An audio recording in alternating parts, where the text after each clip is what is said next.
नान्तो न छादिर्न च संप्रतिष्ठा अश्वत्थमेनं सुविरूढ़ मूलम असंग शस्त्रेण दृढ़ेन छित्त्वा।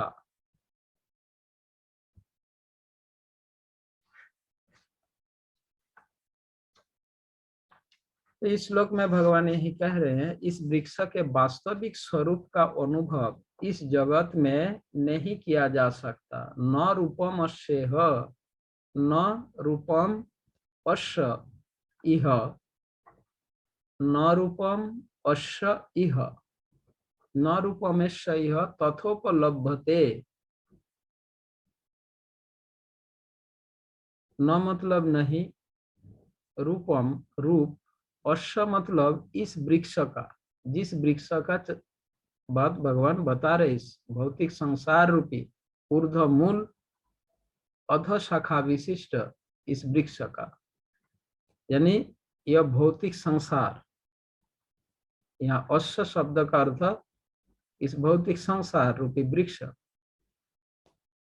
तथोपलभ्यते, तथा उपलभ्यते, तथोपलभ्यते, तथा मतलब भी, उपलब्धते मतलब अनुभव किया जा सकता, न कभी नहीं।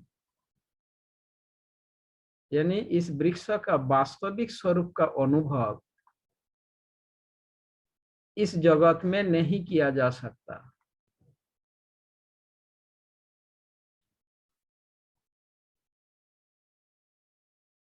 नान्तो न चादिर्न च संप्रतिष्ठा, नान्तो न चादिर्न संप्रतिष्ठा, न च आदि न, यानी इस वृक्ष रूपी संसार रूपी वृक्ष का कहाँ आदि है और कहाँ अंत है, इसका प्रारंभ कहाँ हुई और इसका अंत कहाँ है, इसका आधार कहाँ है, यह इस संसार में नहीं समझा जा सकता। लेकिन मनुष्य को चाहिए कि इस दृढ़मूल वाले वृक्ष को विरक्ति के शस्त्र से काट गिराए। तो पिछले श्लोक में स्टोरी के माध्यम से मैंने जो बताया था, अंत में मैंने जो कहा कि इस संसार से कैसे हम बंधन से मुक्त हो सकते हैं, इस विषय में ये तीसरे श्लोक में भगवान बता रहे हैं कि संसार बंधन से मुक्ति के उपाय क्या है। और चौथे श्लोक में भगवान ने यह कहा, चौथे श्लोक में, तत्पश्चात तत पदम तत्परिमार्गितव्यम यस्मिन् गता न निवर्तन्ति भूयो तमेव चाद्यं पुरुषं प्रपद्ये यत प्रवृत्ति प्रसिता पुराणी। तत्पश्चात उसे ऐसे स्थान की खोज करनी चाहिए जहां जाकर लौटना न पड़े और जहां उस भगवान की शरण ग्रहण कर ली जाए जिससे अनादिकाल से प्रत्येक वस्तु का सूत्रपात तथा विस्तार होता आया है। तो पहले हम तीसरे श्लोक के विषय में चर्चा करते हैं, फिर उसके बाद चौथा श्लोक करेंगे। तो तीसरे श्लोक में भगवान ने यही कहा कि इस संसार में, इस संसार रूपी वृक्ष का वास्तविक अनुभव इस जगत में नहीं किया जा सकता। इसका आदि कहाँ है, प्रारंभ कहाँ है, अंत कहाँ है, इसका आधार क्या है, यह इस भौतिक संसार में इसका अनुभव नहीं किया जा सकता। लेकिन मनुष्य को चाहिए कि अनासक्ति रूप शस्त्र के द्वारा, है ना, विरक्ति रूप शस्त्र के द्वारा इस वृक्ष के जड़ को, इस वृक्ष को काट गिराया जाए, इस बंधन को, संसार के बंधन को काट दिया जाए। यह निर्देश है भगवान का। और यह कार्य करने के लिए, क्या कार्य करने का निर्देश है भगवान का? विरक्ति रूप शस्त्र का आश्रय लेने का निर्देश है।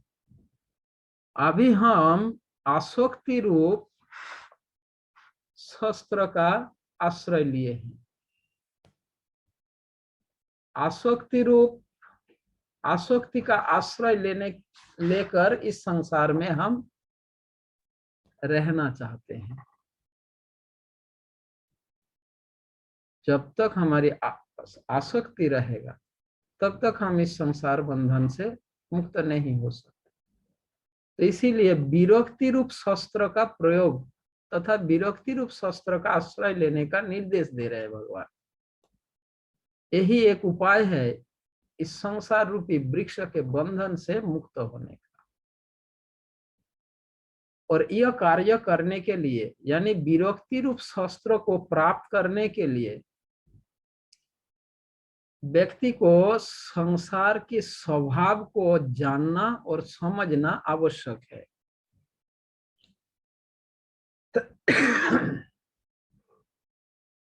हम किसी पर शस्त्र का प्रयोग कब करते हैं? बताओ, किसी पर शस्त्र का प्रयोग हम कब करते हैं?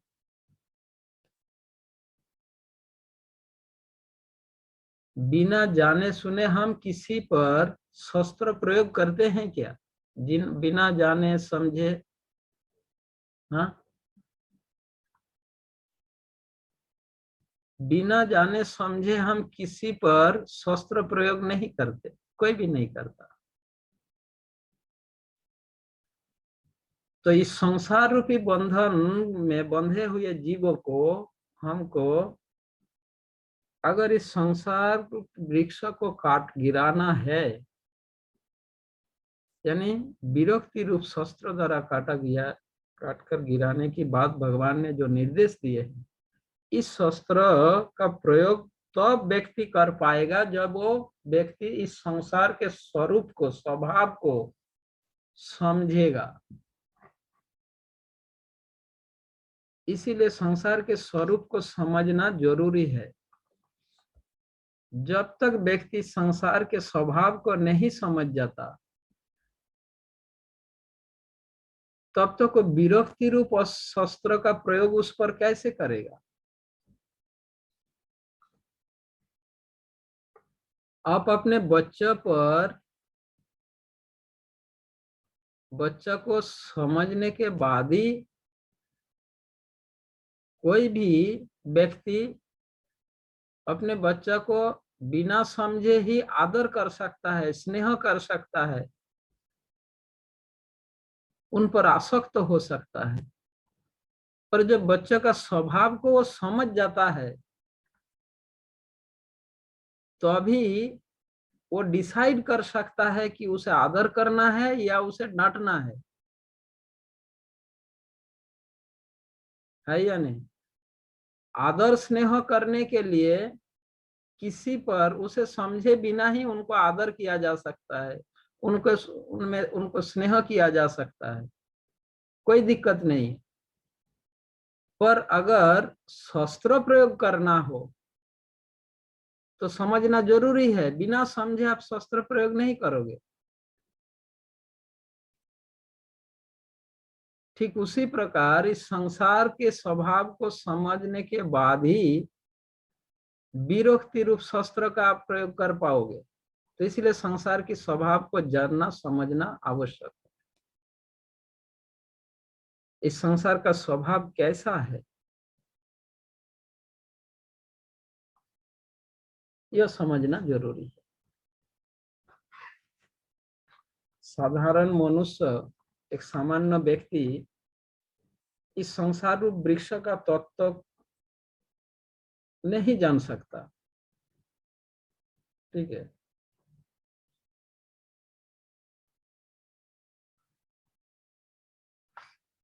इसके लिए क्योंकि तीसरा श्लोक में भगवान स्पष्ट रूप से कहा, इस संसार में रहकर व्यक्ति संसार के स्वभाव को नहीं समझ सकता। इस संसार के स्वभाव को समझने के लिए 3 गुणों से परे यह संसार 3 गुणों के अंदर है, 3 गुणों से परे उन्नीत होना होगा, तभी संसार की स्वभाव को समझ पाएंगे और तभी वो व्यक्ति विरक्ति रूप शस्त्र का प्रयोग करने में सक्षम होंगे। एक कहानी ऐसा है, इस संसार को स्वभाव को समझने के लिए एक समय की बात है, एक राजा था, और यह कहानी या स्टोरी मैंने कई बार कह चुका हूं। एक राजा था, उसका नाम था मायादास। राजा का नाम क्या था? मायादास। वो राजा सदा उदास रहता था। ठीक है। एक बार वो राजा एक जंगल में शिकार के लिए जा रहा था, तो एक बाघिन और उनके 3 बच्चों ने उस पर अटैक किया, उस राजा पर। अब राजा उस बाघिन और उनके 2 बच्चा जब उनका पीछा करने लगा, तो उससे डरकर भागता हुआ राजा अचानक उस जंगल में एक पुराने गहरे और अंधा कुआं में वो गिर गया। भागते वक्त एक अंधा कुआं, उसमें जल नहीं थी, वो घास पत्ते आदि लता आदि द्वारा वो आच्छादित था। राजा को पता नहीं चला वो कुआं है। भागते वक्त उस कुआं में वो गिर गया, और जब गिरते समय कुएं के दीवार से उगे हुए एक छोटे से पेड़ की एक डाल को पकड़ लिया, एक शाखा ब्रांच को पकड़ लिया, और पकड़कर वो लटक गया। राजा बीच कुआं में लटकने लगा, और तब तक वो बाघिन अपने दोनों बच्चों के साथ वहां पहुंच चुकी थी। पर राजा दीवार कुआं के बीच में लटक रहा था, तो ऊपर से बाघिन न राजा तक पहुंच पा रहा था। बार बार प्रयास कर रहा था बाघिन राजा को पकड़ने के लिए, पर राजा कुआं के बीच में लटक रहा था, वहां तक पहुंच नहीं पा रहा था बाघिन। तो राजा ऊपर की ओर देखकर डरने लगा कि ऊपर अगर वो उठे तो बाघिन उसे खा जाएगा, उनका तो फिस्ट बन जाएगा। ऐसी स्थिति में राजा नीचे की ओर झांक कर देखा, तो नीचे एक मगरमच्छ, वो मुंह खोल के बैठा हुआ है। अगर राजा कुआं के नीचे जाएगा तो वो मगरमच्छ उसे खा जाएगा, और अगर कुआं के ऊपर उठेगा तो बाघिन उसे खा जाएगी। अब ऐसे सिचुएशन में राजा लटक रहा था, तो जिस वृक्ष को के डाल को पकड़कर वो लटक रहा था, तो उस वृक्ष की ओर नजर डाला उसने। नजर डालते देखा वो जिस ब्रांच को पकड़कर लटक रहा था, उसके ऊपर वाले ब्रांच में दूसरे ब्रांच से एक विषैला सांप सनसनाते हुए उसकी ओर आ रहा था, दूसरे डाल से, दूसरे टहनिया से। तो यह देखकर राजा और भयभीत हो गए कि ये अगर मैं जिस ब्रांच में लटक रहा हूं, अगर इधर आ गया और मुझे ढस लिया तो मैं मर गया, मेरा मृत्यु निश्चित है। आ सकता है सांप उस टहनिया पे डाल पे, नहीं भी आपको दूसरे टहनिया की तरफ भी जा सकता है। कोई कंफर्म नहीं है कि वो जिस में उधार ही आएगा, ऐसा कंफर्म नहीं है। पर वो देखकर डर गया कि उस पे उस वृक्ष में एक सांप भी है, और कभी भी वो आके उसे ढस सकता है, काट सकता है। ये सोचते हुए वो और अधिक डर गया वो राजा। थोड़ी देर में उनको कुछ आवाज सुनाई दी, कुट कुट कुट करके आवाज सुनाई दिया। तो आवाज के उस आवाज की ध्वनि को फॉलो करते हुए देखा कहाँ से वो आवाज आ रही है। तो कुआं के दीवार से जहां से वो पेड़ उगा हुआ था तो उसकी तरफ नजर गई तो देखा दो चूहा उस पेड़ की जड़ को कुट कुट करके काट रहा है। ठीक है, एक सफेद चूहा और एक काला चूहा उस पेड़ का जड़ को कुट कुट करके काट रहा था। उसी का आवाज आ रहा था। अब राजा सोचने लगा अगर सांप मुझे नहीं भी काटे और मैं ऊपर नहीं भी जाऊं पर मुझे नीचे गिरना तो निश्चित है, क्योंकि ये दोनों चूहा जो काम कर रहा है कुछ ही समय में ये पेड़ गिरने वाला है।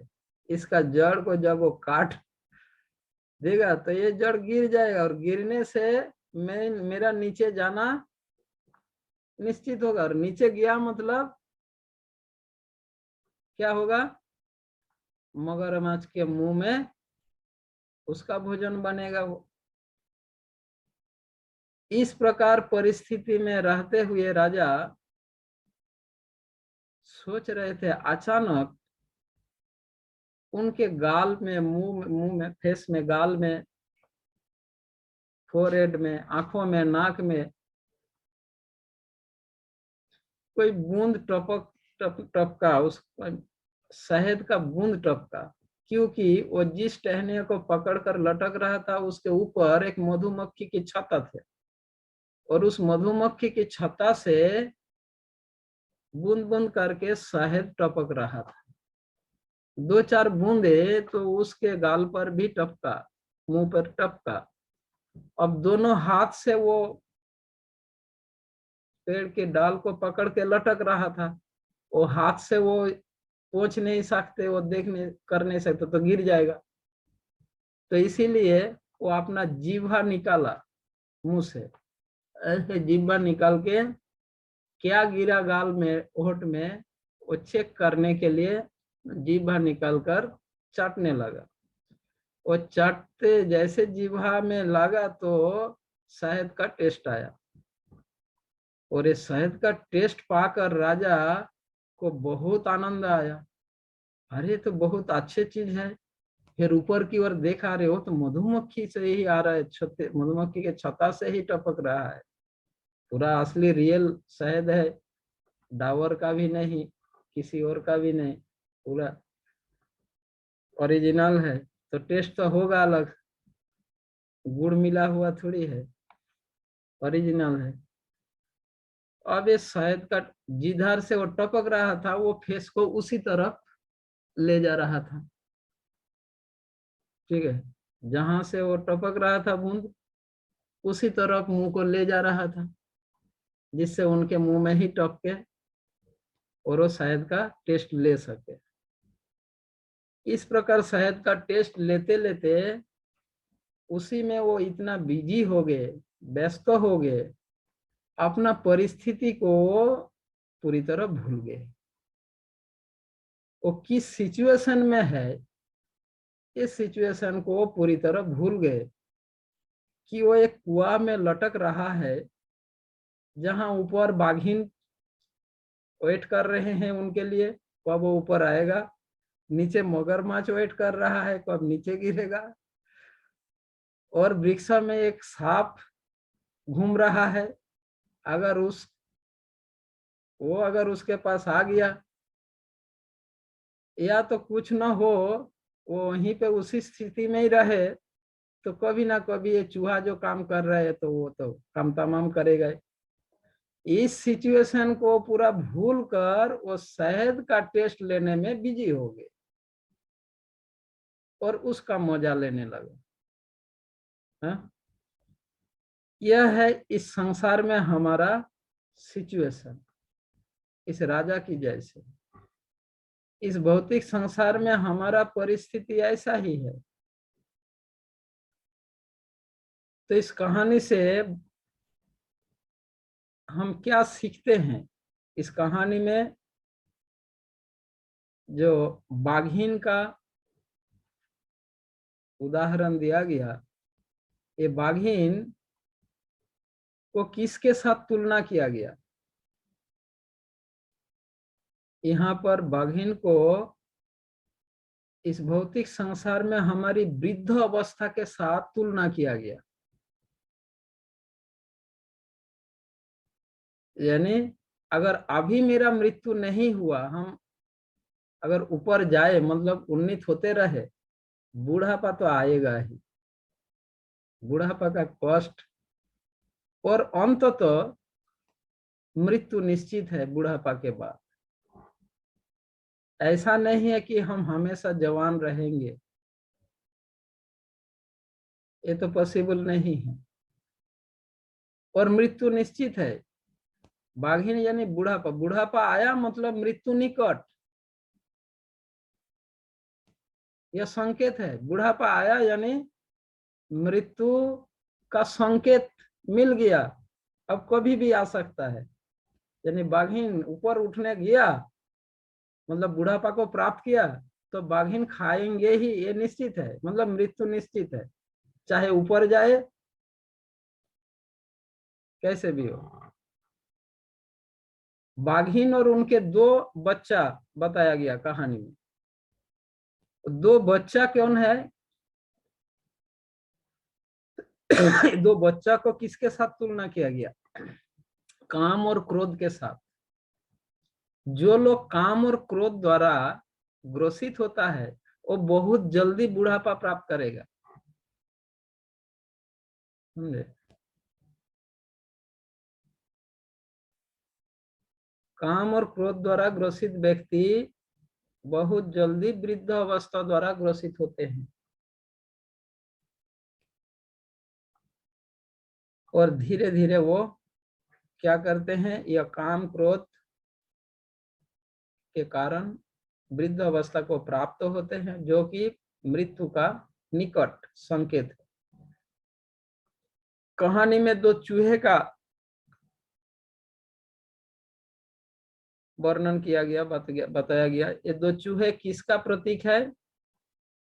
दिन और रात, सफेद चूहा और काला चूहा। ये दिन और रात, ये जो हमारी आयु को, हमारे यहाँ पर राजा के कहानी में, राजा का कहानी में क्या है, किस पर वो आधारित है? वृक्ष पर। और उसी वृक्ष को, उसी प्रकार इस संसार में बद्ध जीव किस पर आधारित है? भौतिक शरीर पर, ठीक है। अब इस भौतिक शरीर का जो एक आयु सीमा, ये दिन और रात, सफेद और काला चूहा रूपी दिन और रात हमारी उस आयु को घटाते जा रहे, कम करते जा रहे। वो चूहा काट रहे हैं ना जड़ को, तो एक समय आएगा हमारी आयु समाप्त होकर के वो चूहा हमारी आयु को खत्म कर रही है, मतलब दिन और रात। और वृक्ष में जो सांप का वर्णन दिया गया, ये सांप किसकी प्रतीक है? अकाल मृत्यु का प्रतीक है। कभी भी वो सांप आ सकता है। राजा वृक्ष में लटक रहे ना, और दूसरे टहनी पर सांप घूम रहे हैं, वो सांप कभी भी राजा तक पहुंच सकता है। कब पहुंचेगा कोई पता नहीं। ठीक उसी प्रकार इस भौतिक संसार में अभी तो हम बहाल तबीयत में है, शहद का टेस्ट ले रहे, और वो सांप कभी भी आके हमें ढस सकते हैं, मतलब अकाल मृत्यु, एक्सीडेंट, दुर्घटना आदि कुछ भी कभी भी आ सकता है। तो ऐसे अकाल मृत्यु रूप दुर्घटना, एक्सीडेंट आदि जो भी, इसको उस सांप के साथ तुलना किया। और नीचे क्या है? कुआ के नीचे मुंह खुल के बैठा कौन है? मगरमच्छ। इसको किसके साथ तुलना किया गया? ये भी अकाल मृत्यु के साथ तुलना किया गया। अगर सांप के डर से या असावधानी के कारण या आयु सीमा खत्म होने के कारण कभी भी नीचे गिरेगा, ऐसा कोई गारंटी नहीं है। और कभी हाथ फिसल गया तो भी गिर सकता है, तो गिरने तो मतलब सांप और मगरमच्छ ये अकाल मृत्यु के साथ तुलना किया गया। कोई निश्चयता नहीं है कि हम पकड़ के रखा वो हमारे हाथ कभी कमजोर नहीं पड़ेगा, हमेशा हम लटकते ही रहेंगे, ऐसा कोई गारंटी नहीं है। यानी इस भौतिक संसार में अभी हमें बहुत सुख सुविधाएं बहुत कुछ मिला है, ऐसे हम बहुत अच्छा परिस्थिति चल रहा है, और यह परिस्थिति हमेशा रहेगा ऐसा कोई गारंटी नहीं है। कभी भी यह परिस्थिति बदल सकता है। इसलिए मगरमच्छ और सांप को अकाल मृत्यु के साथ तुलना करते हुए बताया गया है। तो संसार की इस कष्टपूर्ण भयानक परिस्थिति में भी प्रत्येक सांसारिक व्यक्ति उसी मूर्ख राजा के समान है, थोड़ा सा सांसारिक सुख, मधुमक्खी का बूंदे को सांसारिक सुख के साथ तुलना किया गया, समझे।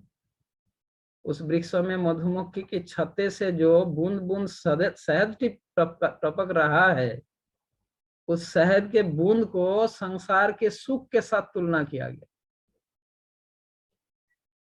अब ऐसे संसार की ऐसे कष्टपूर्ण स्थिति में उसी प्रकार एक बूंद शहद की सुख लेने के लिए सांसारिक लोग उसी मूर्ख राजा की भांति है, वो उसमें क्या होता है, उसको उपभोग करने में तथा उसकी लालसा में वो दिन रात कष्ट झेलता रहता है। जैसे राजा वहां पे लटकते हुए उसी सुख को पाने के लिए को भी अपना मुंह को वो बूंद जिधार से गिर रहा है उधार उधार फेस को घुमा रहा है कि कम से कम उनके फेस में टपक जाए। ऐसा ही संसार में सांसारिक व्यक्ति ऐसी छोटा तुच्छ सांसारिक सुख पाने के लिए ऐसे ही वो जैसे राजा ने जैसे सिर को हिला रहा है ना, ऐसे संसार के लोग इधर उधर ऐसे भौतिक तुच्छ सुख पाने के लिए ऐसे घूम रहा है और अपना परिस्थिति को पूरी तरह भूल गए कि किस सिचुएशन में है। यही हमारी इस सांसारिक जीवन का असलियत है। वही सुख पाने के लिए, सांसारिक तुच्छ सुख पाने के लिए उसकी लालसा में दिन रात कष्ट झेल रहा है, मेहनत कर रहा है, क्या सांसारिक तथा इंद्रिय सुख भोगने के लिए। ये ऐसा विष है जो मधु तुल्य है, शहद की जैसा है लगने में, ऐसा लगने लगता है, पर जीवन की कठिन स्थिति को वो रियलाइज करने नहीं देता, भौतिक सांसारिक जीवन को अनुभव करने का अवसर नहीं देता। ऐसे सांसारिक तुच्छ सुख, जैसे राजा को शहद की बूंद का टेस्ट उनके परिस्थिति को भुला दिया, वैसा ही सांसारिक व्यक्ति को ऐसे तुच्छ सांसारिक सुख उनका इस बद्ध जीवन की स्थिति को, कठिन परिस्थिति को रियलाइज करने नहीं देता, भुला देता है, विस्मृत हो जाता है, वो कभी रियलाइज नहीं कर पाते। तो ऐसे परिस्थितियों में एक मनुष्य को क्या करना चाहिए?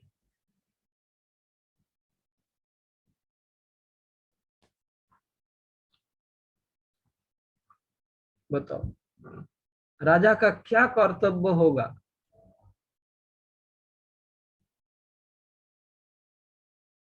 हम सभी संसार वृक्ष रूपी संसार रूपी अंध कुआ में ऐसे वृक्ष में लटक रहे हैं।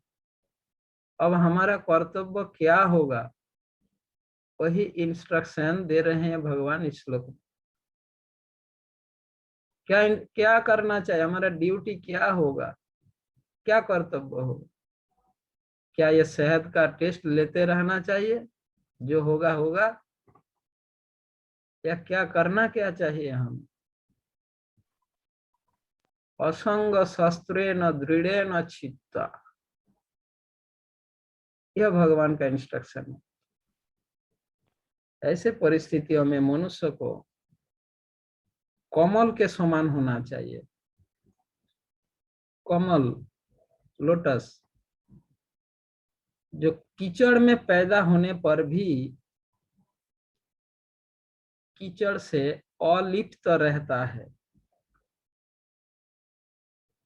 मनुष्य को ऐसा स्वभाव बनना चाहिए।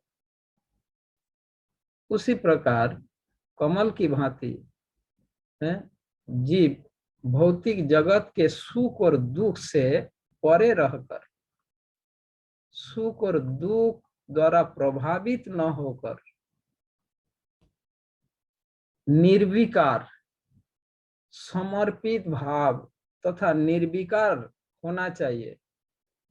निर्विकार भाव से भक्ति करते हुए भगवान की सेवा करना चाहिए।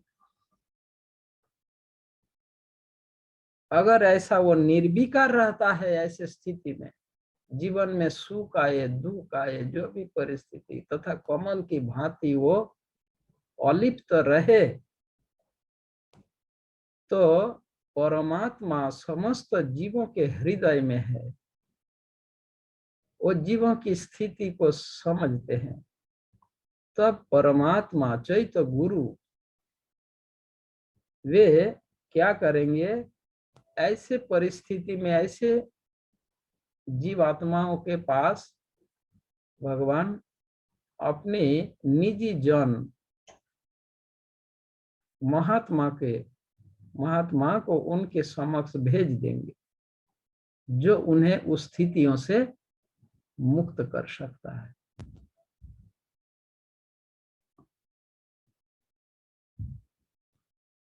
यही उपाय है। पर जब तब तक भगवान हमें उद्धार के लिए हमारे समक्ष किसी को नहीं भेजेगा, जब तक हम ऐसे सांसारिक सुखों में लिप्त रहेंगे।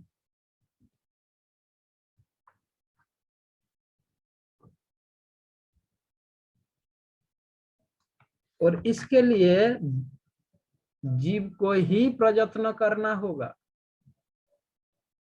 कोई और हेल्प नहीं कर सकता। इस संबंध में एक छोटा उपदेश है। एक बार दो चूहा क्या किया? दो चूहे ने एक छाछ के घड़े में गिर गया था। घड़े जानते हो ना, घड़े, मटका, छाछ के घड़े में गिर गया दो चूहा।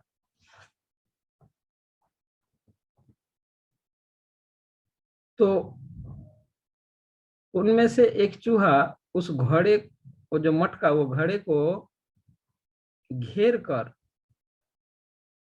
हाँ, घेर कर उसके मुंह तक आकर जोर जोर से चिल्ला चिल्ला कर कहने लगा एक चूहा कि मुझे इस घड़े से बाहर निकालने का, हाँ, इस घड़े से बाहर निकालने का प्रयास मत करना, यह खतरनाक हो सकता है, क्योंकि यह घड़ा बहुत बड़ा है,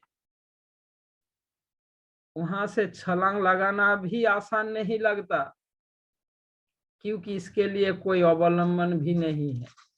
ऐसे चिल्ला चिल्ला कर वो बोल रहा था। ठीक है।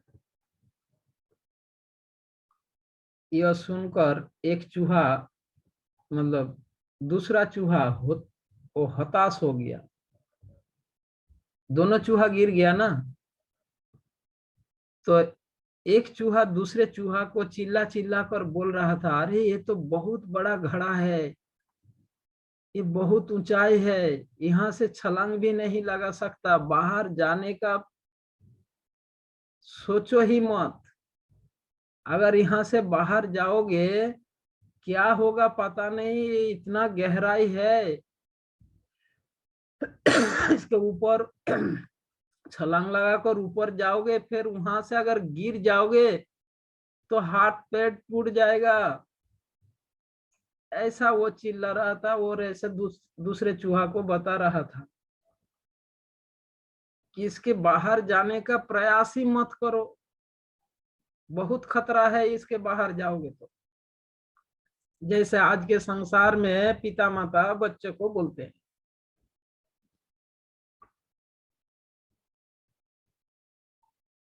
घर छोड़कर मत जा, है ना, संसार छोड़कर मत जा, ब्रह्मचारी मत बन, है ना। अरे भक्त बन जाओगे तुम्हारा जीवन का सत्यानाश हो जाएगा, बहुत कष्ट भोगना पड़ेगा। ऐसे ही उपदेश देता है ना माँ बाप बच्चे को। तो वो चूहा दूसरे चूहा को यही कह रहा था कि इससे बाहर मत जा। यह सुनकर वो दूसरा चूहा हताश हो गया और हताश होकर, हाँ, और वो डूब मरा। परंतु दूसरा जो जोर जोर से चिल्ला रहा था ना, दूसरा चूहा, वो जोर जोर से हाथ पैर मारने लगा, ऐसा ऐसा हाथ पैर मारने लगा। अचानक उसके पैरों के नीचे एक ठोस वस्तु लगी और जिसके सहारे वो कूद कर बाहर आ गया। बार बार वो छलांग लगा रहा था और लगाते लगाते वो कुछ ठोस वस्तु का सहारा मिल गया पैरों में और छलांग लगाकर बाहर आ गया। वास्तव में उस चूहे के जोर जोर से हाथ पांव चलाने से क्या हुआ, वो छाछ का घड़ा था ना, तो छाछ में जोर जोर चूहा बार बार छलांग लगा रहा था ना, वो छलांग लगाते लगाते क्या हुआ, उसमें एक मक्खन का लोदा बन गया था और उसके सहारे से पैरों में उसका सहारा लग गया और उसके सहारे से वो छलांग लगा दिया, ऊपर बाहर आ गया, जिससे उस चूहे को छलांग मारने के लिए वो सहारा मिल गया था, मक्खन का लोदा बन गया था। और अन्य चूहा ने जब उसका धैर्य ही खो दिया, अपना धैर्य, जो डूब डूब रहा था दूसरा चूहा, हताश हो गया था जो,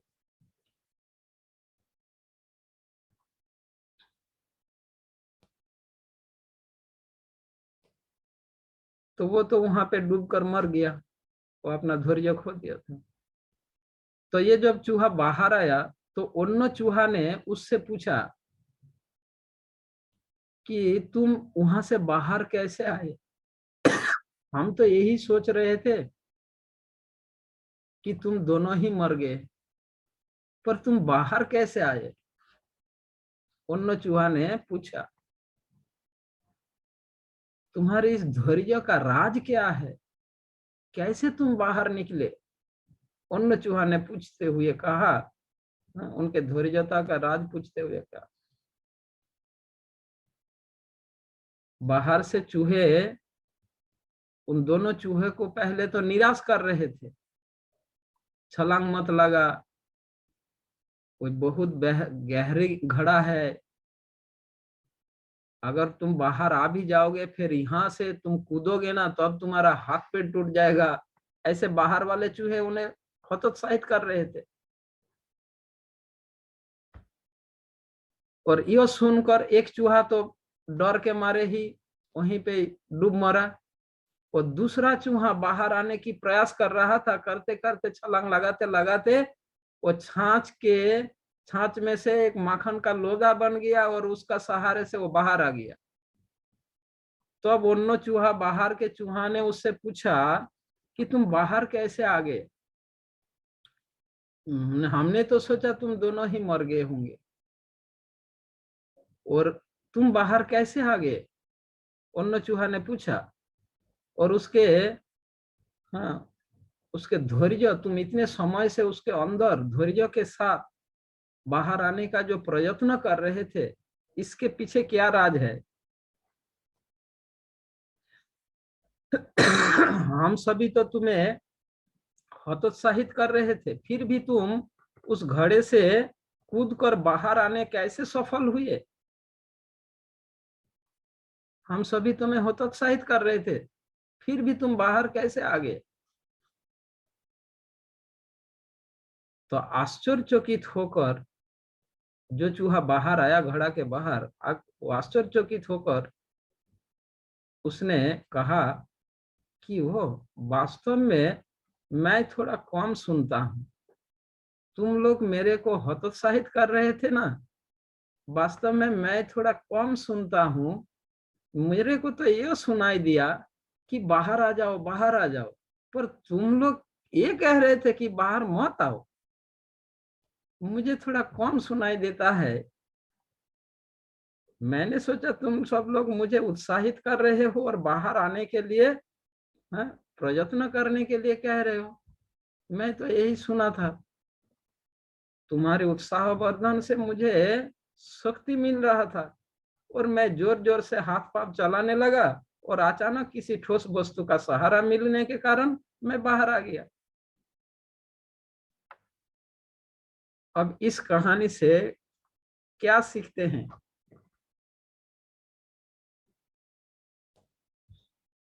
बताओ।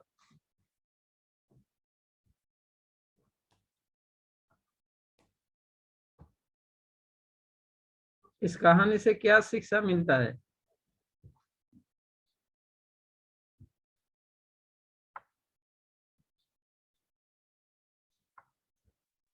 कि हमें इस संसार में बाधाओं को दृढ़ता पूर्वक काटते हुए सफलता के मार्ग में आगे बढ़ते रहना चाहिए, और सांसारिक लोगों की बातों को, जैसे चूहा ने कहा मुझे कम सुनाई देता है, यानी सांसारिक लोग, मैटेरियलिस्टिक लोग जो कह रहे हैं वो सुनना नहीं। वो अगर कहते हैं जो उसका उल्टा किया करो। उसने भी यही किया।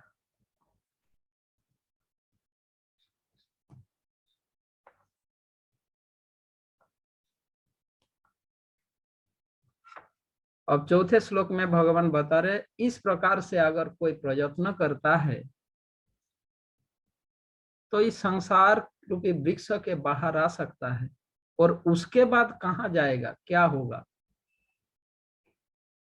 तत पदम तत्परिमार्गितव्यम, तत पदम तत्परिमार्गितव्यम यस्मिन क्या लिखा है,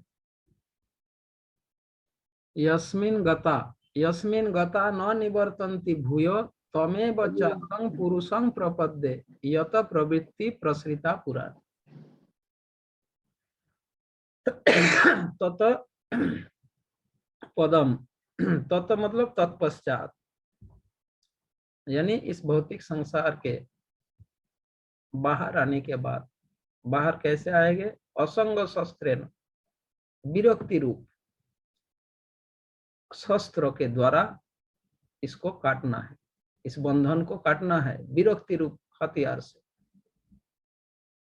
और तत्पश्चात उसे ऐसे स्थान का खोज करना चाहिए जहां जाकर लौटना ना पड़े, और जहां उस भगवान की शरण ग्रहण कर ली जाए। जिससे अनादिकाल से प्रत्येक वस्तु का सूत्रपात तथा विस्तार होता है।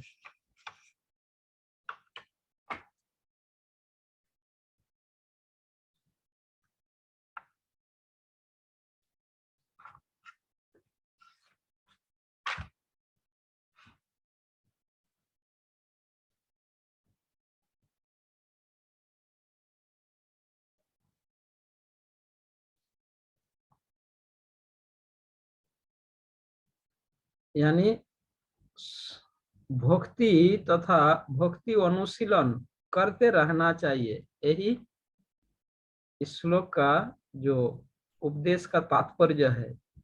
और उसी बल से ही संसार के प्रति तीव्र वैराग्य प्राप्त करके संसार की आसक्ति को छेदन करना संभव होगा।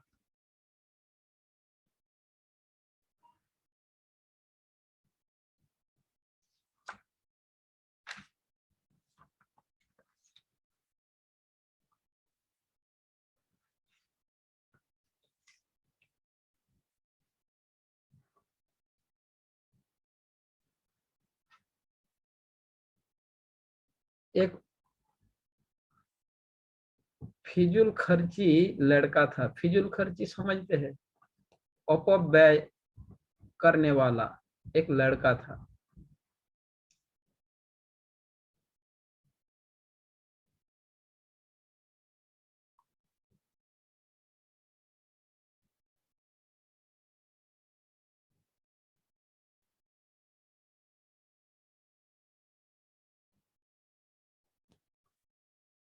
आध्यात्मिक जगत में भगवान के पश्चात जो भगवान आध्यात्मिक जगत में जितने भी निवासी है, वे सभी भगवान के संग को छोड़कर ये भौतिक संसार में आकर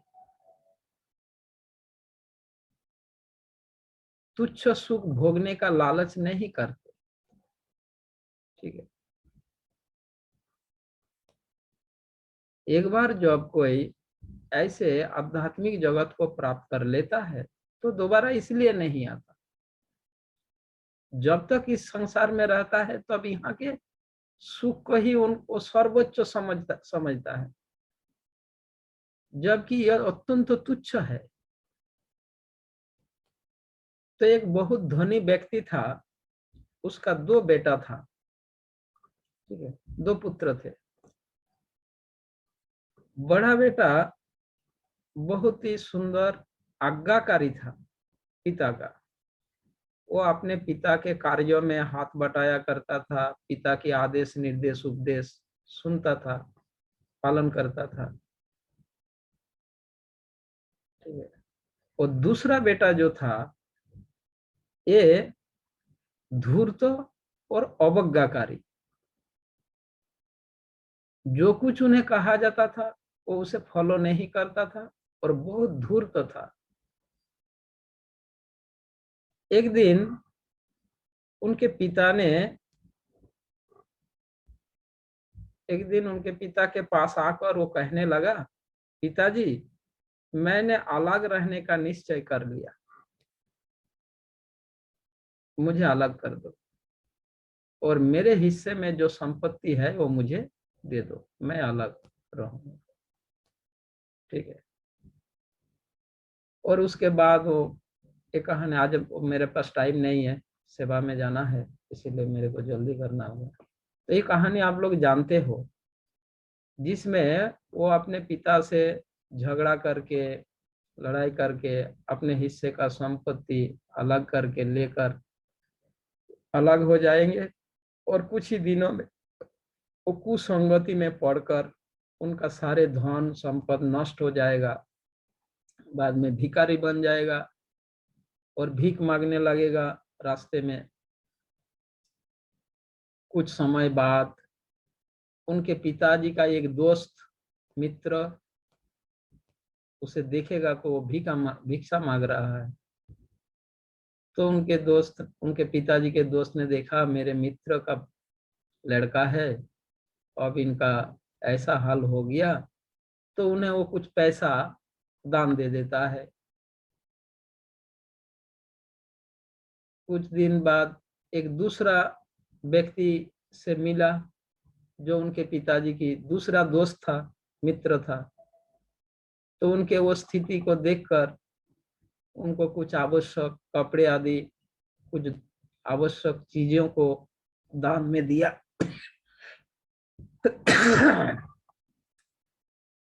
फिर नेक्स्ट टाइम एक तीसरा व्यक्ति मिला जो उनके पिताजी का दोस्त था, मित्र था। वो उनको ऐसे कष्टपूर्ण स्थिति में देखकर उनको बहुत दुख हुआ।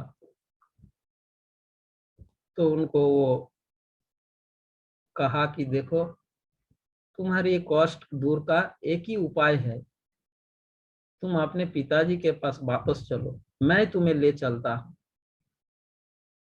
ठीक है। तो उसने कहा, नहीं, मैंने पिताजी के चरण में अपराध किया, अब पिताजी मुझे स्वीकार नहीं करेंगे।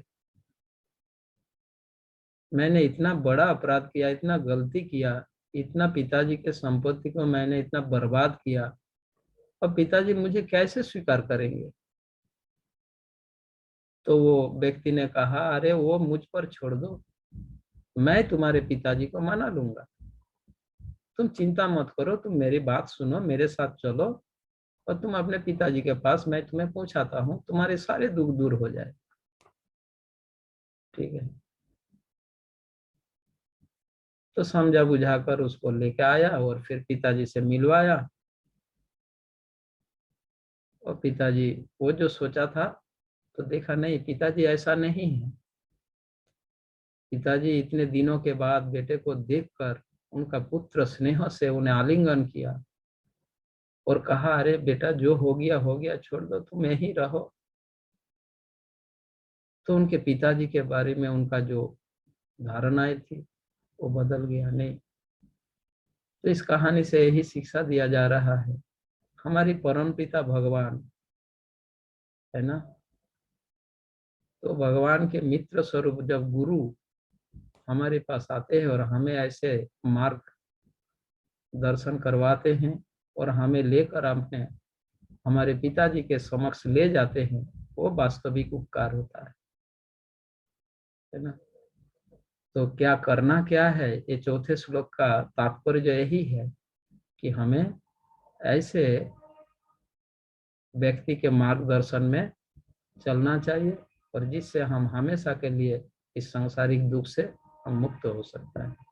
चौथे श्लोक का तात्पर्य विषय यही है जो इस कहानी के माध्यम से मैंने बताया।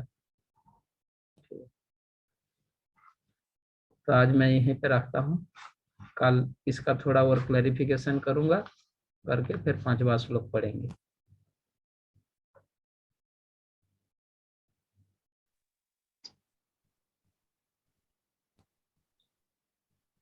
जय श्रील प्रभुपाद की जय। वंशाकल्पतरुभ्यश्च कृपा सिन्धुभ्येव च पतितनां पावनेभ्यो वैष्णवेभ्यो नमो नमः।